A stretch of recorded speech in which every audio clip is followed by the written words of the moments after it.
Assalamu alaikum wa rahmatullahi wa barakatuh. Alhamdulillah.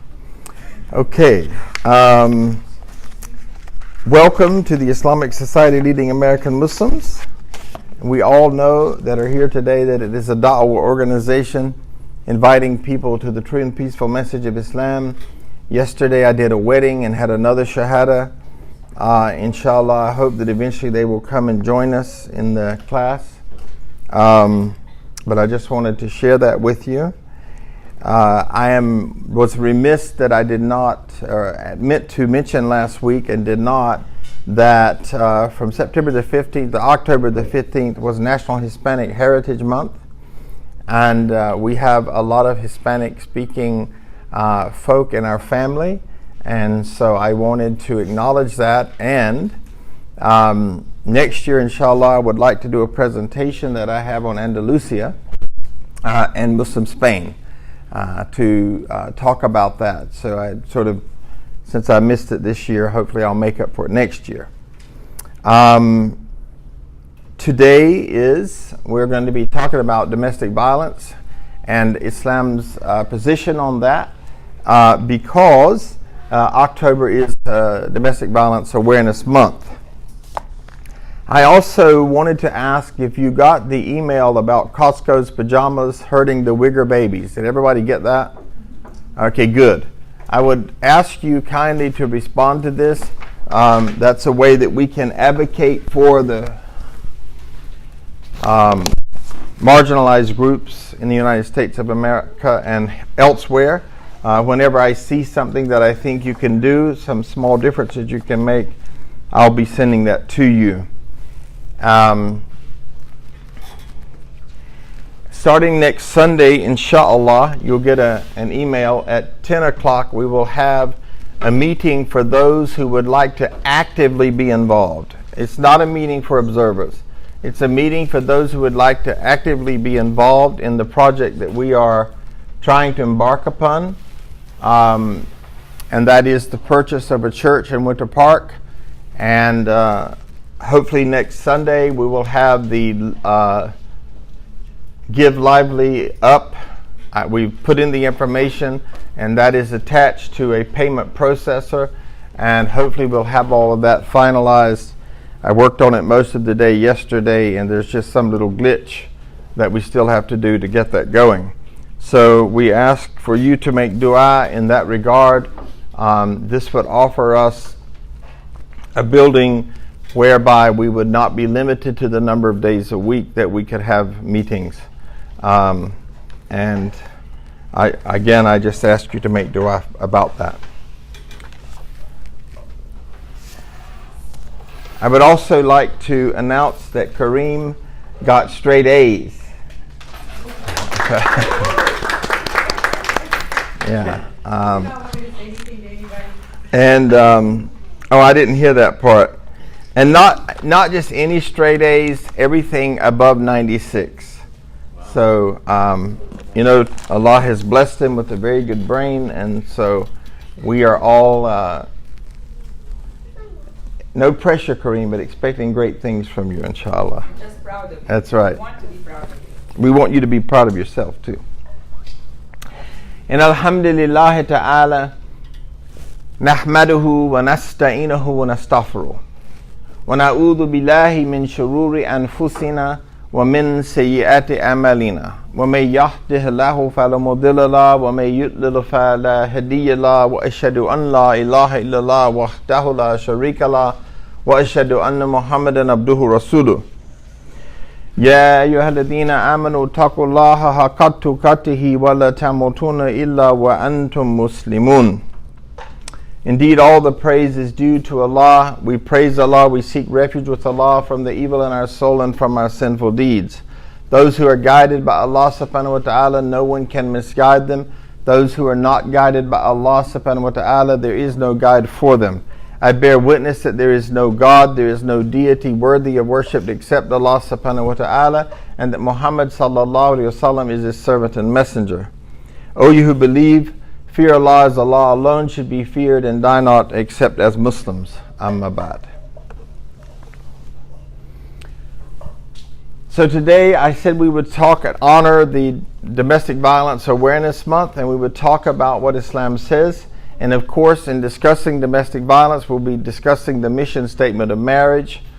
And what we are seeing now is just a huge amount of divorce in our community. I'm sure that every single person in this room knows somebody that's going through a divorce, is thinking about going through a divorce, has been through a divorce. And according to statistics, and they vary, but the lowest is that 50% of the marriages are failing. That does not include the relationships that people stay in for convenience of money or convenience of just, I don't want to change. So that tells me that maybe 70% of the relationships in the world are unhealthy. And Allah subhanahu wa ta'ala has given us all of the tools, the criterion to have relationships that bring to us, if we practice this deen, rest and repose, peace and tranquility. And here is the mission statement for marriage found in the Holy Quran. And among Allah's signs, miracles, is that Allah subhanahu wa ta'ala created for you mates from among yourselves, that you may dwell in tranquility with them. And Allah has put between you love and mercy. Surely in this are signs for those who reflect. So we are all trying to find repose with our spouses. And if we are not finding this, then perhaps there's either something wrong with our understanding, our aqidah, our practice, and we need to look at that. The Prophet ﷺ came to improve the behavior of mankind, to perfect our behavior. And that is what we need to do in marriage. And not long ago I talked about how important it is that if we were to frame marriage as an opportunity to refine our character, if we would recognize that when we have to live with another human being, there are parts of ourselves that will surface that will not normally surface around other people. And so it's really interesting for many Muslims, and as you know, I'm a marriage and family therapist. About a week after marriage, the wife picks up something and says, "What is this?" And that is maybe a pair of underwear that got thrown on the floor. Well, she knows what it is. What she's really saying is, I didn't live like this before. And I'm not planning to live like this now. So we get exposed when we get married. Islam clearly prohibits all forms of oppression and emphasizes the importance of justice among all people, especially the family. Now, the Prophet ﷺ said that oppression is worse than murder. And so when there is oppression in a marriage, keep that in mind, that it is actually worse than murder. And Surah 5 verse 8 reminds Muslims about the importance of justice. O you who believe, be steadfast for Allah, bearing witness by justice, and do not let hatred, anger, or any people prevent you from being just. Judge fairly. That is close to God consciousness, so be conscious of God. Allah is all-knowing. So when we look at this, it's very interesting. One of the things that I teach couples is how to regulate or manage conflict. And if you'll notice, I did not say resolve it. What research has shown historically and empirically is that 69% of conflict is not resolvable. There are actually going to be perpetual problems. So for example, if I like to be everywhere I go 15 minutes early and in my seat 5 minutes before it starts, and my wife likes to be a half hour late, or likes to get to the parking lot when something starts and then go into the place, it's never going to change more than likely. If I am OCD and want everything meticulously organized, and my wife is not meticulously organized, chances are it's never going to change. So we have lists of perpetual problems. Now what happens is when we can't dialogue about conflict, what happens? We get defensive. So we do that old trick called attack, defend. You know, you always leave your clothes in the floor. And then, of course, the person defends, right? And after this goes on for long enough and the conflict is not worked on, a disease develops, and it's called contempt. And then you don't defend anymore, but you attack in a very caustic way, typically calling names or demeaning the one that you love, your other half, the one that actually caused you to complete your faith. So Allah tells us here we got to be just in situations, and we're not to be angered. And the Prophet ﷺ said, don't go near to anger. Don't go near it, he said. He didn't say don't get angry. He said don't go near it. So let not hatred, anger, or any people prevent you from being just. Judge fairly, that is close to God consciousness, so be conscious of Allah. Allah is all-knowing. The Quran also commands the believers to stand out firmly for justice as witnesses to Allah, even as against yourselves or your parents or your kin, and whatever it be, and whether it be against the rich or poor, for Allah subhanahu wa ta'ala can protect you both. And I will tie this, inshallah, later on into another verse. But let's look at this verse.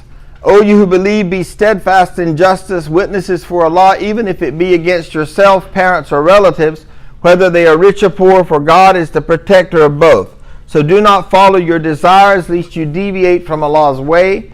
If you distort the truth, God is aware of what you do. So we are held to a very high standard as Muslims to be able to sit down and look for subjective reality and what is the sort of truth in that. Oftentimes, I find couples, they say something like this, well, the facts are, well, they're not really the facts, they're that person's subjective reality. There are no facts to it. It's just the way they see it. The healthy way, the just way, is that we sit down and I listen to your subjective reality and you listen to my subjective reality, and we find a compromise in the middle. And when that doesn't happen consistently, we know that people begin to develop hatred and contemptuousness and envy, and they're angered. Islam places a high value on marriage and families and provides teachings on how to maintain healthy and peaceful families. An Islamic marriage is one grounded in mercy and love, where each spouse can find tranquility. And this wada, this rahmah and wada that is discussed in these verses is a special kind of love. It's actually a yearning, pining love that we are to have for our spouses. And that doesn't come by osmosis. Allah put the mercy there, and we have to put that love.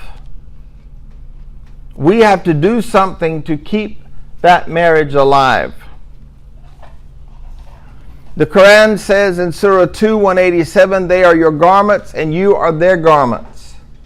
Well, when you are upset with your spouse, it's not a very comfortable garment, is it? It's sort of like wearing a wool garment on a hot day in July in Florida. It sort of gets under your skin, right? Nothing is closer to me than this garment, than these garments that I'm wearing today. Nothing is physically closer to me. But these garments are actually providing something very beautiful for me. A huge protection. If I was forced to take my clothes off right now, probably nothing would make me more uncomfortable. And I guess it would be the same for those folks in front of me. But these clothes cover every mole that I have, every scar that I have, every blemish that I have. And that's what a healthy marriage does. When abuse is occurring, the entire premise on which that family has been formed is shaken or destroyed. It is contrary to the very mission statement of marriage. And today I brought along with me something that you may take if you'd like, It's called the power and control wheel. It's based on empirical data, and it sort of gives the personality traits of batterers. The personality traits of people that will often end up abusing their spouses. And let me say something. I have been in the domestic violence field for many years, and not only men are perpetrators. I remember a case that I had some years ago. The lady was about 4'10", tiny. I don't think she weighed more than 90 pounds. Her husband played football in college, and she used to beat him mercilessly. So I just want to make it very clear that this is not a gender thing here today. The unfortunate thing is that men don't usually want to report that their 4'10" wife bruised them up. And therefore there's a lot of unreported cases. There is no teaching in the Quran that encourages people to stay in a relationship in which they are being mistreated, intimidated, threatened, or oppressed in any way. When people cannot live together in accordance with the teachings of the Quran and Sunnah, then Allah subhanahu wa ta'ala suggests that they separate in peace. The parties should either hold together on equitable terms or separate with kindness. In Surah Al-Baqarah verse 229, a divorce may be revoked twice. After that, the parties should either hold together on equitable and fair terms or separate with kindness. It is not lawful for you, men, to take back anything of what you have ever given your wives, except when both parties fear that they would be able to keep within the limits ordained by Allah. There shall be no sin upon either of them for what the wife may give up in order to free herself. And so what happens in the community, and I've been arbitrator many times, is $100,000 worth of gold was given to the wife, and then when the marriage isn't doing too good, all of a sudden the family wants the gold back. These are not according to the Quran and the Sunnah. I'm giving you the verses. And I thought that not only is it good for those people who were born into Muslim families, but every revert needs to know the stance on marriage in Islam. And they need to understand that if you see culturally domestic violence in the community, it is not allowed Islamically. And this is true, but I was actually in a masjid one time when a man had some young men sitting in a circle and he was teaching them how to beat their wives. At which point I went to the chief imam and said, either you're going to take care of this or I'm going to take care of this, but it's not going to be pretty if I do it. And he decided he would take care of it. But it still goes on. There are people that still believe this. I was told within 3 weeks of being a Muslim, if I wanted to keep my wife, I should just beat her every now and then.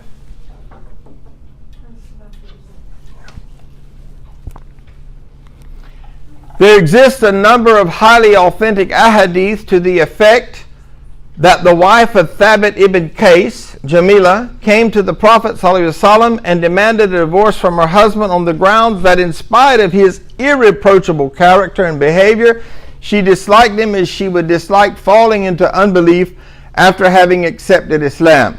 Now remember, we're talking about first people that embraced Islam. And while I'm thinking about it, Ali and Fatima, may Allah be pleased with them, there are authentic hadiths about Ali and Fatima having an argument, and Ali leaving the argument, going to the masjid to seek the advice of the Prophet Muhammad ﷺ. He did not deal with an issue when he was angry. He left and he went to the masjid. Listen to the principle here. But what do most people do? They leave, they go to their in-laws, blah, blah, blah, you know what happened, and then the in-laws are not neutral arbitrators, and then the in-laws jump in and it becomes a gang. And we have a huge problem with this, folks. Do not discount this lesson. And what is very sad is that in certain cases, imams will tell the one who is being abused, have sabr. just continue to allow the oppression to go on. They say the first part, they don't say the second, but isn't it implied? Thereupon the prophet ordained that she should return Thabit, the garden which he had given to her as dowry, mahar, at the time of their wedding, and decreed that the marriage should be dissolved. There are many people that have told me over the years, marriage is haram. Sorry, divorce is haram. Based on this hadith, I have an argument.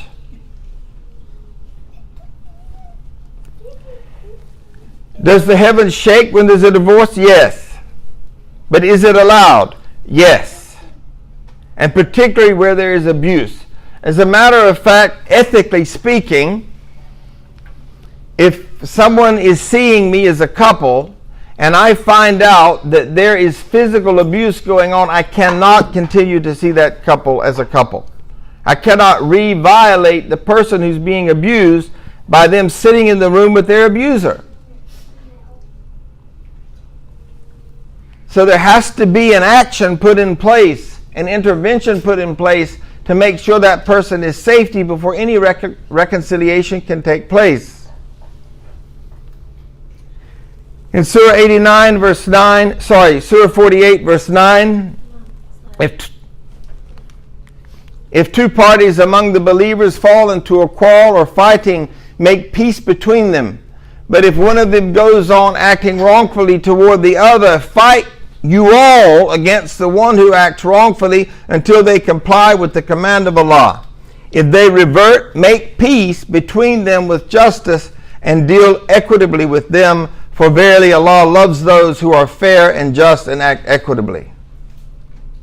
It's very clear in this verse that everybody is supposed to stand up against the abuser. But what often happens, unfortunately, is if that abuser makes large contributions to certain organizations, their accusations are ignored.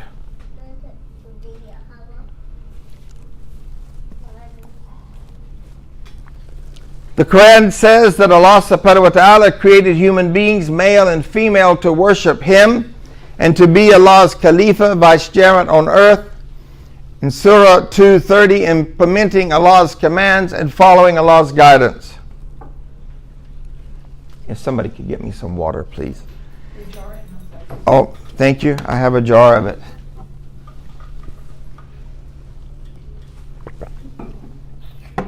Each person is equally and directly accountable to Allah, and neither gender has superiority over the other. Within the family, each gender maintains his or her primary relationship to Allah and is responsible for contributing to a family environment that has taqwa, that is God conscious. Spouses are to interact with each other in ways that are part of an Islamic character and should treat each other with respect, compassion, and love. Spouses are described in the Quran as a pair. Zawj, pair. If I give you a pair of scissors and I take them apart and say, here, you can have one side and I'll take the other, have I really given you anything? Are you going to be able to cut a piece of paper with half of the pair of scissors? Are you going to produce a peaceful family with just one member?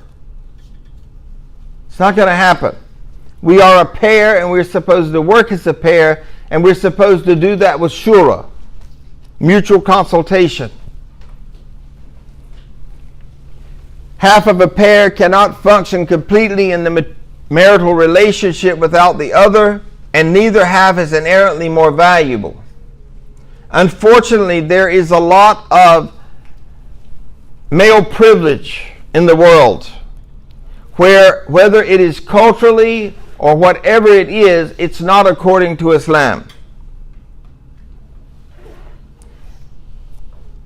It's more really in Islam about responsibility that men have instead of rights. Yes, we have some rights, but it's more about responsibility than it is rights. Each person or half has certain gender-specific roles to play that are complementary to each other. Women have unique qualities enabling them to bear and nurse children. Thus, this is a unique role for them. Men's roles are defined in Surah 4:34 as follows. Men are the protectors and maintainers of women because Allah has given the one more strength than the other and because they support them from their means. Now, the scholars, all of the scholars say that this means mentally, spiritually, emotionally, physically, and even sexually. Now, it's interesting because the word rajalun, some argue that this is male and female. Well, I like that argument because that means that both people are equally responsible for each other. So I've heard this argument, and I thought, well, that just adds more fuel to this argument.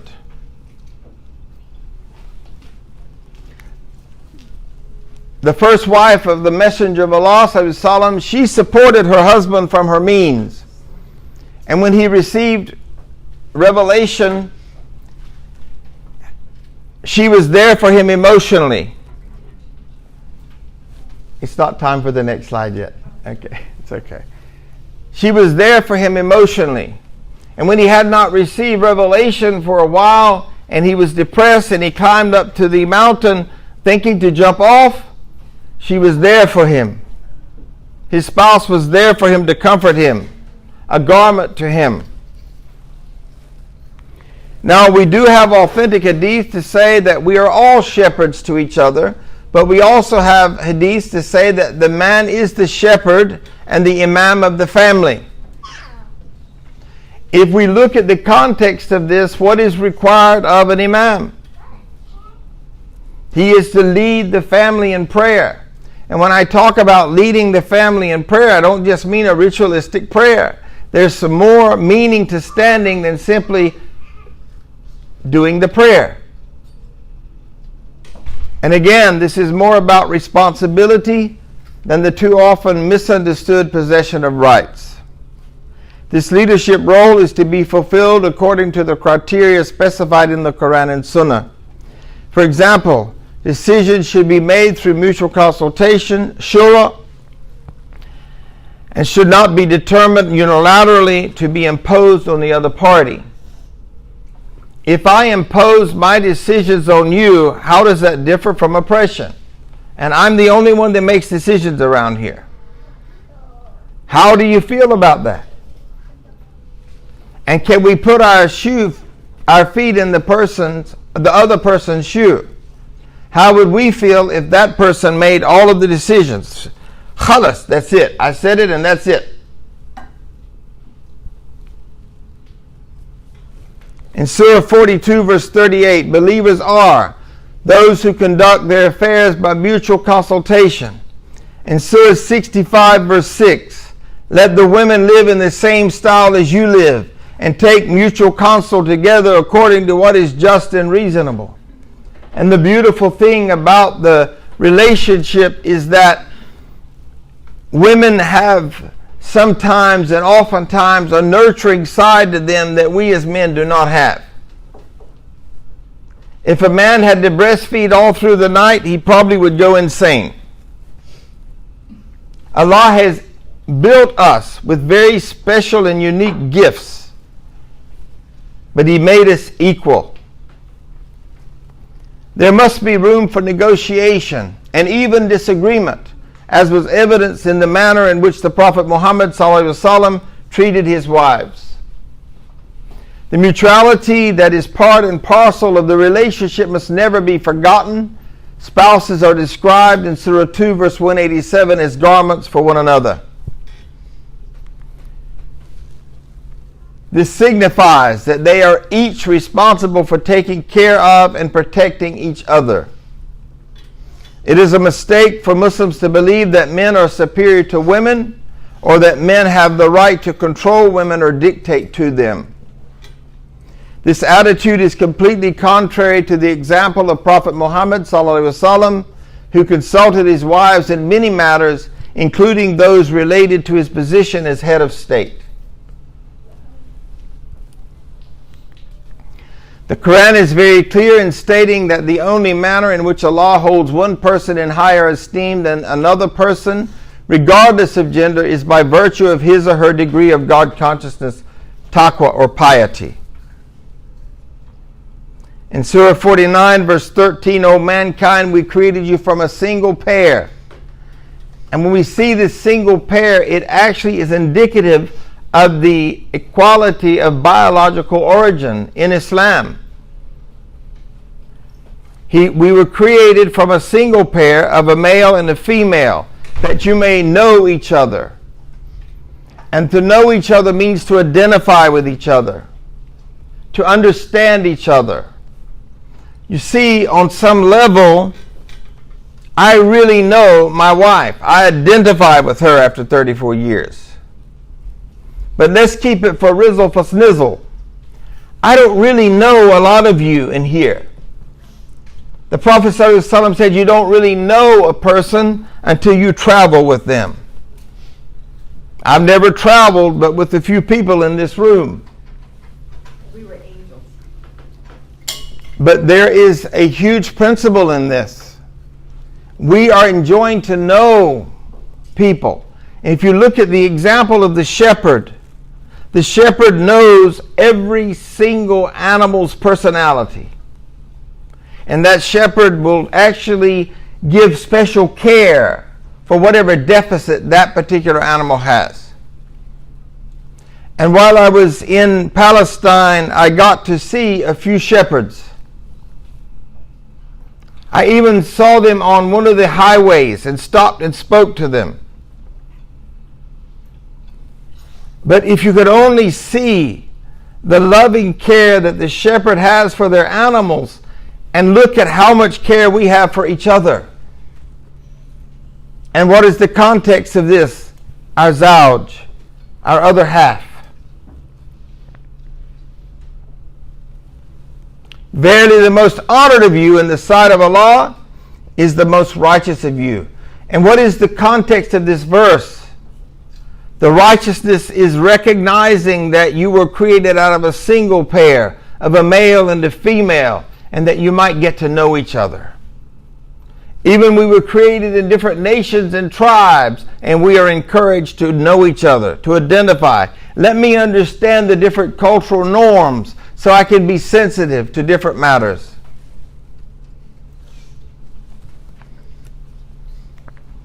Some verses are commonly cited out of context from the Quran and Hadith by abusers to justify their maltreatment and manipulate their spouse behavior. This equates to spiritual abuse, and women will often comply in order not to anger Allah. The abuser's distorted presentation misleads victims. Many abusers justify their behavior by quoting the Prophet ﷺ saying, "If I were to ask someone to bow down to another human being, I would order wives to bow down to their husbands." Does it say that wives should bow down to their husbands? No, it does not. There is a conditional phrase. And then you have to have the asbab an-nuzul of this hadith. You have to have the understanding of why this hadith was revealed. Abusers fail to acknowledge that the hadith begins with the conditional clause. Many scholars have questioned actually the authenticity of this hadith. It is reported that this hadith was narrated after a companion insisted on bowing to the Prophet ﷺ when he returned from travels in which he had seen others bowing to their priests. The Prophet ﷺ never allowed anyone to bow down to him or even stand when he entered a room. And there are leaders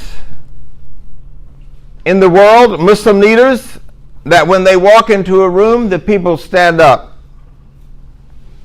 But meanwhile, the Prophet ﷺ did not allow people to stand when he walked into a room. And once I was in an audience of around 1,000 people, and they were all sitting on the floor, and 999 people stood up, but I didn't. And I said I didn't know that the person I was sitting beside was the host of this sheikh. And I said, what are you doing? People didn't even stand up for the Prophet, sallallahu alaihi wasallam. But anyway, I was the only one that didn't stand up. Surah 49:13. From a single pair of a male and a female, that you may know each other. Verily, the most honored of you in the sight of God is the most righteous of you. It is the degree to which one is conscious, God conscious, that raises one person over another, not their gender. Allah subhanahu wa ta'ala rules over all Allah's creation, and each person, male or female, is directly accountable to Allah. So we know that on the day of judgment, I'm going to stand before Allah for what I've done, and my wife is going to stand before Allah for what she has done. And we will be standing separately before Allah, and we will be judged with justice and equally. I won't get a different judgment in paradise because I'm a male. The verse most commonly used out of context to justify wife beating is the second half of Surah 4, verse 34. As for those women on whose part you fear nushuz, lewd conduct, listen to the context, folks. What would you consider lewd conduct? Well, I would consider lewd conduct would be that I'd be at an Eid party and I'd see my wife maybe holding hands with another man. That would be considered lewd to me. So, as to those women on whose part you fear nushuz, lewd conduct, admonish them first, and actually it says admonish them lightly. Next, refuse to share their beds. And please keep your questions to the end of the class. And last, wadribuhunna. And this word comes from the root daraba. Now this is the same verse that assigns men the responsibility for providing for women financially. So let's try to look at the whole context of the verse. This verse has often been misrepresented by many to mean that women are to be blindly obedient to their husbands. The context of the verse is a 3-step process to be implemented when a woman is promiscuous. Promiscuity undermines the family. Where is the love and the mercy when someone is promiscuous? The word nushuz does not refer to a woman expressing her opinion or exercising her free will within the boundaries of Islamic teachings. The same word is being used to describe men's aberrant behavior in Surah 4, verse 128, and has been translated by Yusuf Ali as cruelty and desertion. The problem is one of interpretation and translation of the Quranic text from original Arabic, and only the original is accepted as the word of Allah, as the kalam of Allah. This has created the controversy surrounding this verse. The first 2 steps outlined in Surah 4, verse 34 are admonish them, then leave them alone in their bed. And I always find this quite interesting. So let's just sort of role play for a minute. I'm at an Eid party, and my wife's holding hands with another man. And Allah commands me, admonish her lightly, Habibti. You know, it doesn't bring honor to the family when you're at the Eid party holding hands with another man. Well, now let me tell you something. I've never seen anybody that pious yet. But this is the commandment of Allah. Then she does it again. You know, there's 29 or 30 nights. And the next time, Allah told me to leave her bed. You mean I'm going to leave my king-size bed and go sleep on the couch because my wife was flirting with another man? This is what Allah asked of me. The third step outlined in the verse is often translated, strike them lightly, daraba.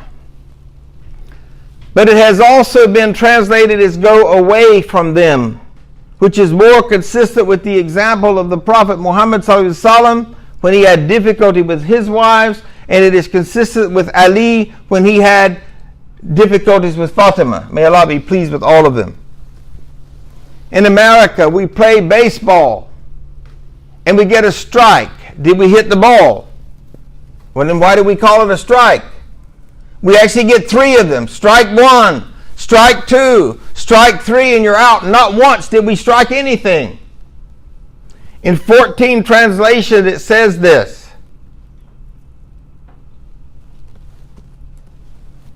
A footnote found in Muhammad Assad's translation of the Quran 1980 emphasized that Prophet Muhammad ﷺ intensely detested the idea of beating one's wife.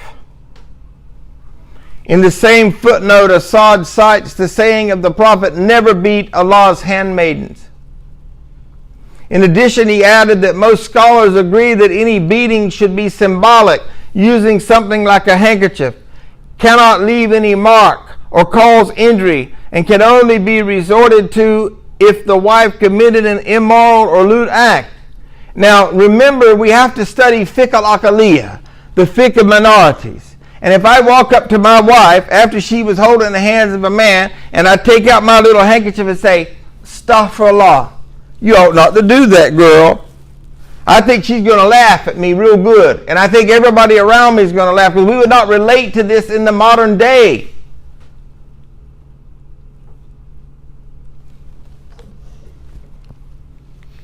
Some people, one scholar, Maududi, says to take your miswak. A miswak is a little twig that we use to clean our gums. And I can just imagine it now. A lewd wife. You take a little toothpick and say, that's not honoring our family. I think you're going to get real far with that one in modern days. And I'm being sarcastic. Of course I am. We have to look at the times that we live in. This is why there is a huge science of fiqh of minorities. Different translations have been affected by cultural and historical context in which the interpreters and translators of the Quran lived. The same word daraba is used in the Quran with multiple contexts and meanings. Interpreting the word to mean hit or strike conflicts with the understanding of the material relationship, the marital relationship that is derived from a holistic reading of the Quran and teachings of the Prophet Muhammad sallallahu alaihi wasallam. We know that the Prophet sallallahu alaihi wasallam never even expressed dismay to his young servant of 10 years. If he did not express his dismay to a servant, how can we express dismay to the womb that bears us? We are to revere the wombs that bear us. And anything that's for one is for the other Islamically. So I revere the womb that bore me children. We revere our mothers because they bore us. And then we revere our fathers too because they had something to do with that womb bearing us. In Surah 2 verse 231, and when you divorce women and they have reached the end of their waiting period, it's called iddah. It's 3 menses. Some people will tell you it's this many days and that. It is 3 menses. Then either retain them honorably or let them go honorably. And do not retain them against their will to harm or hurt them or take undue advantage. If anyone does that, he wrongs and darkens his own soul. Who would do anything that darkens their soul if they love Allah subhanahu wa ta'ala and His Messenger? Do not treat Allah's signs as a joke, and remember the grace of Allah upon you, and what Allah has sent down upon you from the book and the wisdom contained within it, that Allah might caution you by it. So safeguard yourselves for Allah and know that Allah knows all things. In Surah 231 is a command from Allah to men that when one of them divorces his wife with a reversible divorce, he should treat her kindly during her iddah, her waiting period of 3 menses. This command explicitly prohibits men from inflicting any injury or haram, darar, or disadvantaging their wives during times of conflict and specifically divorce. What I see over and over and over again, and it breaks my heart, in the last couple of years I've known of several divorces, and those divorces cost just one side $250,000. And I'm talking of 3 that I can actually remember that I was involved in trying to help change that direction they were going in. But because families did not know how to be neutral, and because people did not fear Allah, the families actually exacerbated the problem. Because we don't fear Allah. If you fear Allah, you will want to try to reconcile, or you'll want to protect the person that's being abused, because that's standing up for justice. And the reference for this word is from Hans Ware, A Dictionary of Modern Written Arabic, page 538, and Al-Mawrid, Arabic English Dictionary, page 511, and both of those books are in my library, and that's where I consulted. It goes without saying that harm is not to be inflicted during times of peace either. The 3-step process found in Surah 4, verse 34 should be viewed as a part of a larger process of conflict management and can be applied when safety is established. And let me tell you folks, the courts in Florida used to prescribe something called batterer's intervention. It was a 26-week program. And it was very effective for batterers. But during those 26 weeks, the one who was being abused was not exposed to the abuser. Not long ago, the courts decided, well, we'll send them to anger management. It's not an anger problem, folks. It's a problem that person wants to control you. If you want to know about it, you can take one of these with you. It's not about anger. It's about, I want to control you. I want to tell you what to do, where to do it, when to do it, how to do it. I want to control what you read. I want to control who you talk to. I want to control the money. I want to manipulate you with the children. I want to demean you. I want to minimize when I abuse you. Surah 4 verse 35 outlines the arbitration process to be employed when divorce is imminent. Each partner is to appoint a neutral, highlight, bold, underline. If a person is not praying 5 times a day, it's highly unlikely they're going to be able to be neutral, and highly unlikely they're going to have the knowledge to tell you what to do according to Islam.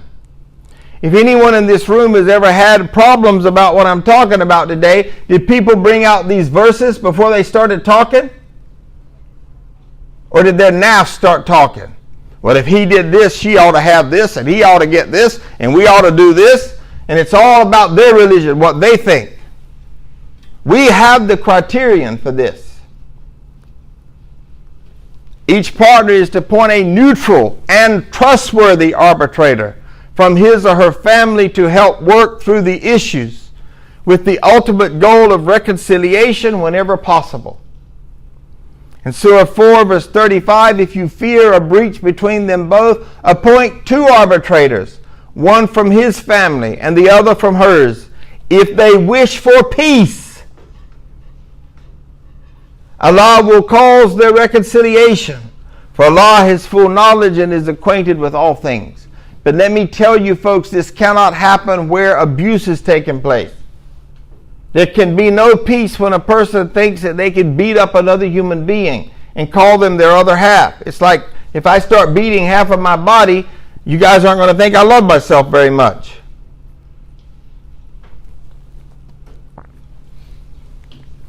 Reconciliation should only be encouraged when neither party is being subjected to abuse and when safety is absolutely guaranteed. These conditions can only be met after abusers have taken the appropriate steps to change abusive behaviors and attitudes. The overarching juristic maxim in Islam is there is to be no harm done or reciprocation of harm. Reciprocation of harm must be observed at all times. This is a maximum that we should remember when we're dealing with each other. I don't want to harm my brother. I don't want to harm my sister. I don't want to harm this young person.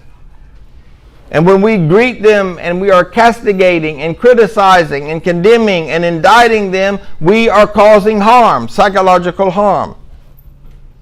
And it is a major principle of Islam. Do no harm.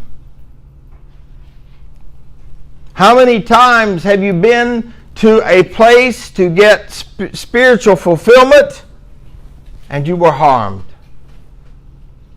by something somebody said or something somebody did? A verse that is being used to justify sexual abuse is Surah 2 verse 223. Your wives are a tilth, and to you so approach your tilth when and how you will, but do some good act for your souls beforehand, and fear Allah, and know that you are to meet Allah in the hereafter. When the first part of this verse is taken out of context, men who are abusive use it to manipulate their wives into submitting to sexual acts that are uncomfortable, undesirable, or prohibited in Islam. And so let me just make it very clear. If you are a farmer like me, come from a farmer background, you will know that the tilth is the place of fertilization. And the only place you can fertilize a baby is in the vagina. Just want to make sure we have the right population in here to hear this. And so when certain acts are done that are not about fertilization or are uncomfortable, then you need to review that. And I cannot tell you how many times in my years as a therapist, men have come to me with this verse. I have rights over my wife. The one right I have, she's supposed to satisfy me, even if it's haram. The second part of this verse declares that the sexual part of a relationship incorporates a spiritual aspect. As a matter of fact, it is considered worship in Islam. The Prophet ﷺ said that when we go into our spouses, each of them should feel as if they had a banquet. So there's a responsibility even in that to beautify it. Once one of the Sahaba said that rich people can give their wives this and that and this and that. And the Messenger of Allah asked him, are you able to make love to your wife? He said, yes. He said, this is an act of charity. It's an act of worship. Another misused hadith by husbands is if a husband calls his wife to bed and she refuses, causing him to go to sleep angry, the angels will curse her till the morning. This hadith merely points out the importance of a wife accommodating her husband's sexual needs. It does not give him the right to ignore her needs or force her to have sexual relations. So imagine a shepherd, imagine imam, imagine a person who has the attribute of mercy saying, brace yourself, I got my rights. You got a headache? That's not my problem. Is this Islamic character?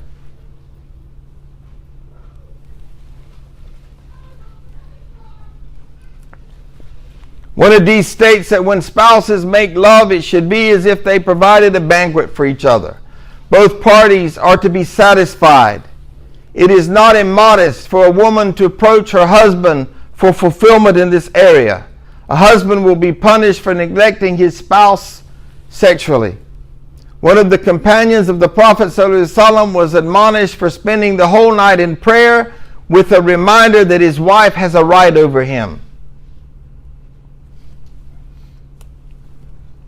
Within the Islamic paradigm of a healthy marriage, neither party should deny the other the right to have their physical needs met. Providing mutual satisfaction and fulfillment in the relationship making sure no harm or pain is caused to the other, is indicated beautifully in the metaphor in Surah 2 verse 187. They are your garment and you are their garment. Often Muslims confuse cultural norms, beliefs, and attitudes about gender roles with Islamic teachings and beliefs. The majority of countries highly populated by Muslims support misogyny and oppress women in numerous ways. In these cultures, women are marginalized and men and women are socialized to accept the position of women as inferior. So much so that we go to masajids all over the country and women are delegated to some hot box where they don't even have connection to the imam. They can't even send a question to the imam without sending some child 600 feet to get to the imam. By the time they get there, the question and answer period is closed. And when we talk about fiqh minorities, how are we going to empower women? How are we going to empower our mothers? How are our mothers going to empower our daughters if they don't have access to the worship leader? And particularly in a time where we have so many reverts.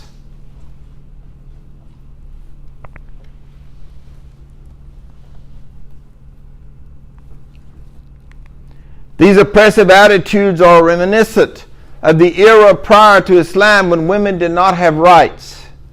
Prior to Islam, women were considered property of men and female infanticide was common. And that's not so strange because until about 3 years ago, you could only have one child in China. And if that child was not a boy, it was usually aborted.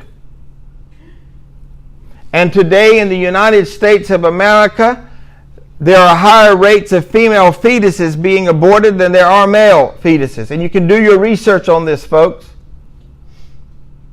We have to rise up to what Allah has called us.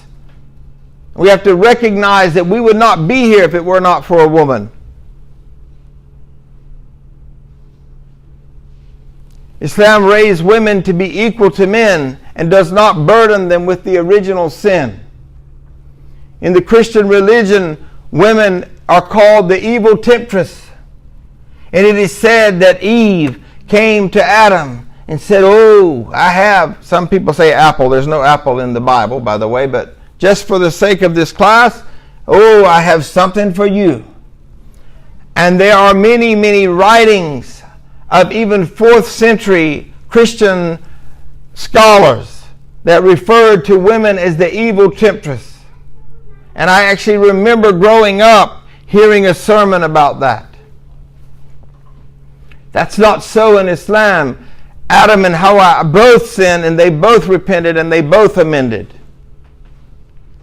Islam gave women the right to vote, to inherit, own property, be educated, obtain a divorce, hold positions of leadership in society.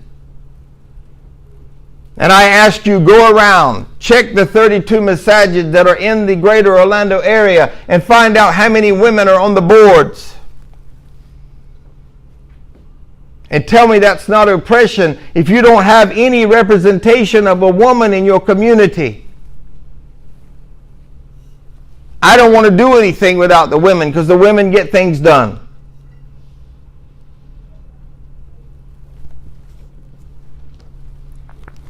Islam elevated women's status as a mother through the teaching of the Prophet ﷺ.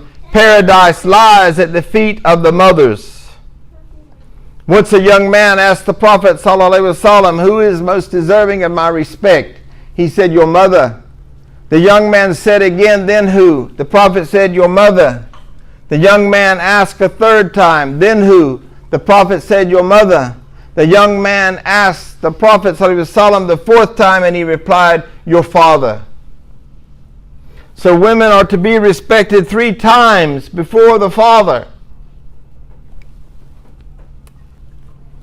I'm reminded of another hadith when the Prophet ﷺ, the women were riding on the back of the camels and the camel jocks were driving the camels fast. And he said, "Slow up." They wanted to get to pray. "Mind the crystal," referring to the women as crystal. And we know that the most popular crystal in the world is a diamond. And therefore we should treat our women in Islam like diamonds, like the Hope Diamond. And also, women, we should treat our husbands like a diamond. If he gives us what Allah requires, if he takes care of us physically and spiritually and mentally and emotionally and in every way, respect that man. I know that this is an emotionally charging lecture. Probably not the lecture that I should give before I want to talk about raising money for a building. And I'm aware of that, but I'm not for sale. And it is DV month. I want to recognize it. Sometime during the year it has to be done. And so I ask you to forgive me. If I offended you for my own ego, please forgive me. That's from me. If I said anything from the Quran and you're upset about that, take it up with Allah. But I ask you to forgive me. But we as an ummah, we must rise up. And we must recognize these principles. And we must manifest and materialize and realize them in our communities. Once I was in a church, and a policeman from New York stood up and said, I just want to know, Imam Sykes, I was a policeman in Brooklyn. And we used to hate to have to work in a certain area, and that area was highly populated by Muslims. So we have to change this, folks. And when we see it, it's our business. Now, it's not our business. This is very important. You don't ever tell a person to leave. Because if you are with a controller, the moment you leave, what happens to that controller? They don't have control anymore. And that's when the homicides happen, the familial homicides happen.